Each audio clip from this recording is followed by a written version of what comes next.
Semana que acaba, semana que começa. Na semana que terminou, as atenções estavam voltadas para a reunião do Banco Central Europeu. No entanto, continuavam os mercados bem atentos ao que se ia passando no Médio Oriente, o ouro a subir, o petróleo a cair. Dos Estados Unidos tínhamos variadíssimos discursos dos membros da Reserva Federal e ainda os mercados continuavam também a seguir os dados económicos que iam sendo divulgados durante a semana.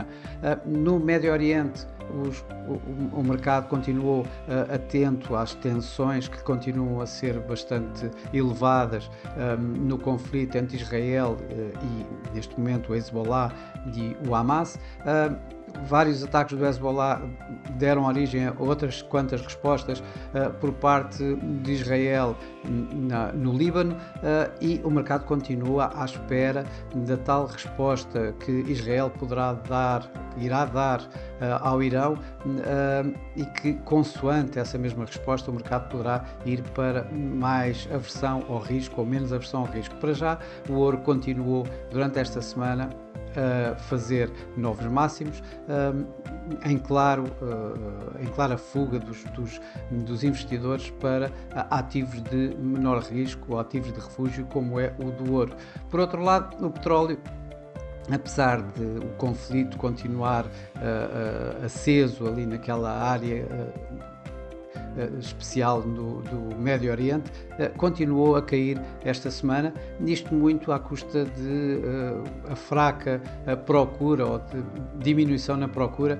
Tanto a OPEP como a EIA continuam a apontar a uma redução da procura do petróleo, o que está a levar a pressões sobre o petróleo, e ainda na China, em que assistimos a vários indicadores que continuam a não dar do tal crescimento económico que desejável, ou que a China apontava, que o governo chinês apontava para os tais 5%.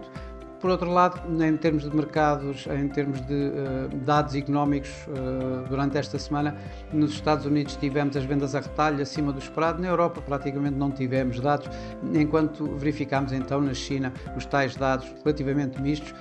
O PIB do terceiro trimestre a cair uma vez mais para 4,6 dos 4,7 do segundo trimestre, ameaçando não chegar ao tal objetivo do governo para os tais 5% ao final do ano.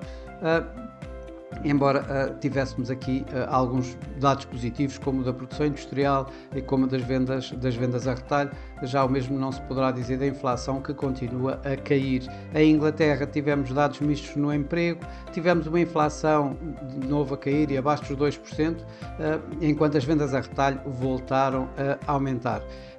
Dos Estados Unidos ouvimos muitíssimos comentários, ouvimos variadíssimas posições dos membros da FOMC.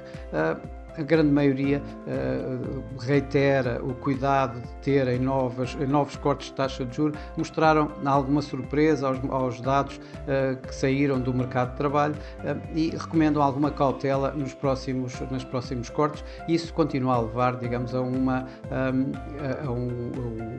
às expectativas para os cortes de taxa de juros dos Estados Unidos até ao final do ano, a baixar um pouco as altas expectativas que tinham anteriormente, em que uma subida de 25 pontos na próxima reunião já não está descontada, digamos, a 100%, e essa é já para a semana. Por outro lado, obviamente que os mercados estavam bastante atentos era ao que se ia passar na tal reunião do Banco Central Europeu. Tal como amplamente esperado, o Banco Central Europeu acabou mesmo por cortar 25 pontos na sua taxa de juros, baixou de 3,5 para 3,25 a taxa dos depósitos, isto quando ainda na última reunião teriam quase afastado esta hipótese. No entanto, dados dos PMIs abaixo, a inflação abaixo dos tais 2%, acabou por levar mesmo o Banco Central Europeu a cortar os tais 25 pontos.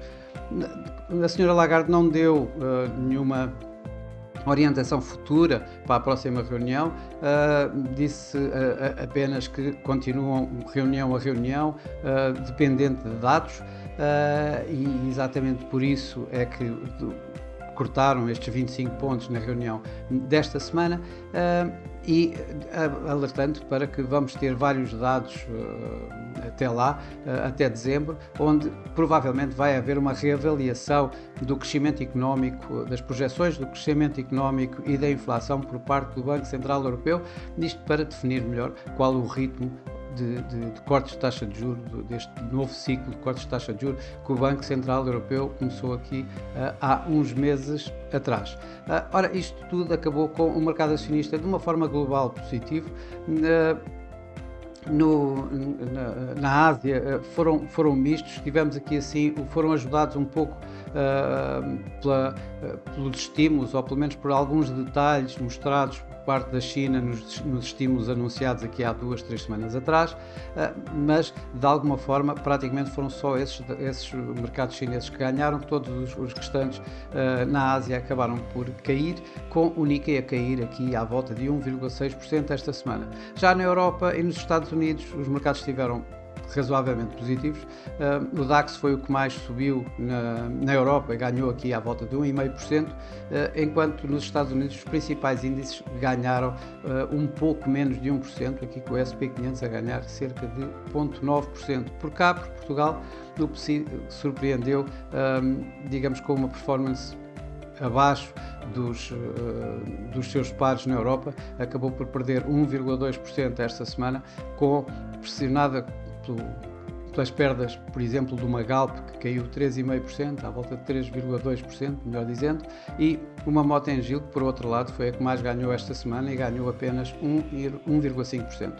No mercado cambial, o dólar continua, digamos, a ser a moeda preferida até agora, talvez inclusive porque Trump se encontra mais perto de uma vitória do que se encontrava aqui há 2 ou 3 semanas atrás, e isso está a levar o dólar a ganhos. O euro-dólar caiu de níveis acima de 1,09 para chegar a um mínimo esta semana perto de 1,08, terminou abaixo de 1,09, terminou à volta dos 1,0860, 1,0870.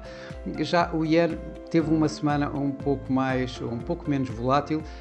O comportamento do dólar-yen foi praticamente uma inversão ao comportamento do euro-dólar, mas em que o dólar-yen voltou esta semana acima dos 150, mas acabou por terminar a semana abaixo dos 150, à volta dos 149,60, 149,70, depois de ter começado um pouco acima dos 149, portanto numa semana ligeiramente mais volátil do que as anteriores. Já o peso mexicano foi, nos mercados emergentes, novamente a moeda que mais perdeu. Estamos a ver aqui o dólar México a ganhar à volta de 3%, portanto isto representa uma perda do México, do peso mexicano face ao dólar à volta de 3%, e face ao euro à volta de 2,5%. Isto com também um pouco numa reação de Trump, que esta semana ameaçou que, se fosse presidente, iria aumentar as tarifas aos automóveis fabricados no México, podiam ir até 300%.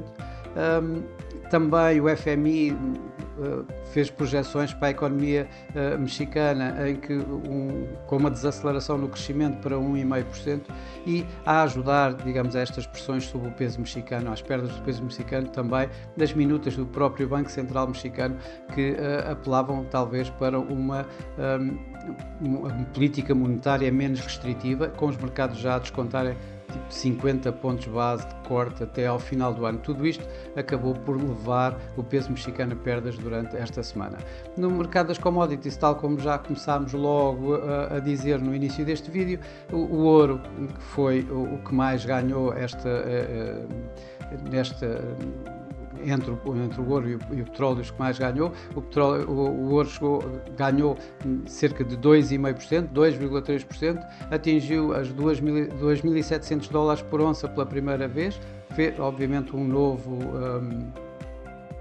máximo recorde, enquanto, por outro lado, os preços do petróleo voltaram a cair, caíram cerca de 8% esta semana, com o WTI a voltar abaixo dos tais 70 dólares por barril e o Brent a manter-se abaixo dos 80 dólares por barril. Durante a próxima semana, vamos ter uma semana relativamente mais calma. Poderá ser a última semana mais calma, já que nas próximas semanas vamos ter tanto a nível de dados económicos como a nível de bancos centrais, já que iremos ter a Reserva Federal e o Banco do Japão nas próximas semanas, a seguir a esta que vai entrar, e ainda situações políticas como as tais as tais votações, as tais eleições, tanto nos Estados Unidos como no Japão. Aliás, no Japão é de hoje a 8 dias aproximadamente. Portanto, esta semana vai ser a semana mais calma, digamos, a semana que vai preceder essas semanas um pouco mais intensas de dados e de eventos. Ora, esta semana vamos ter uma reunião do FMI em Washington, onde os mercados irão estar a segui-lo atentamente. Vamos ter os dados, vão ser os PMIs.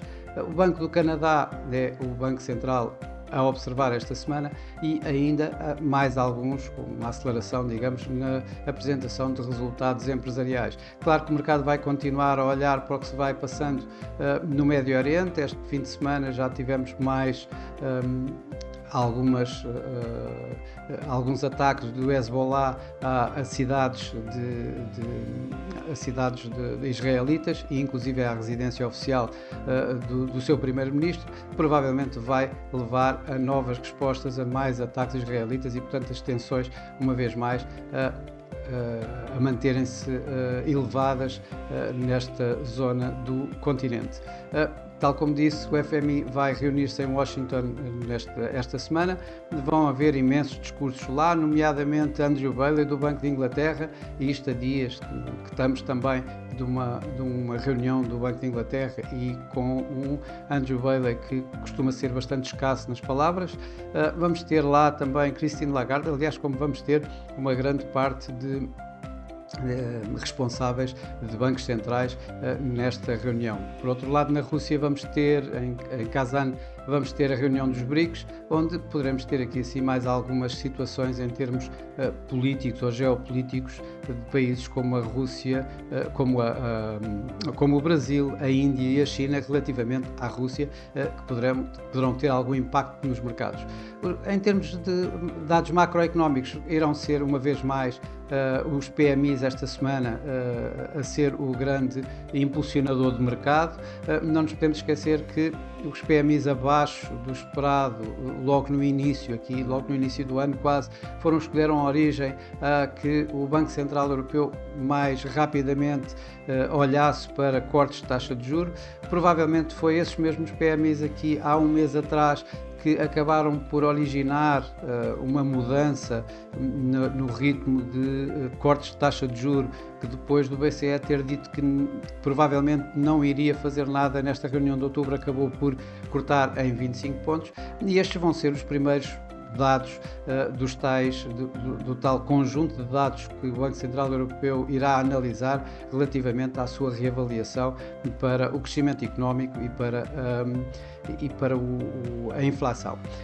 Em termos de bancos centrais, vamos ter o Banco do Canadá, em que o mercado espera 50 pontos de corte de taxa de juros, isto depois de vermos que a inflação continua a cair, já abaixo dos tais 2%, em torno dos 2%, em que o crescimento económico também continua a arrefecer, e isso acaba por dar mais razões para que o Banco do Canadá acompanhe os tais 50 pontos que a Reserva Federal cortou na sua última reunião. Por último, vamos ter mais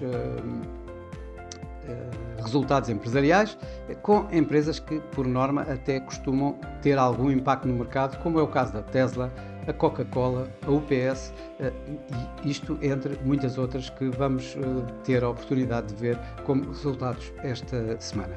Bom, para já é tudo. Desejo a todos uma boa semana, bons negócios, e para a semana cá estarei com mais um Semana que Acaba, Semana que Começa. Até lá!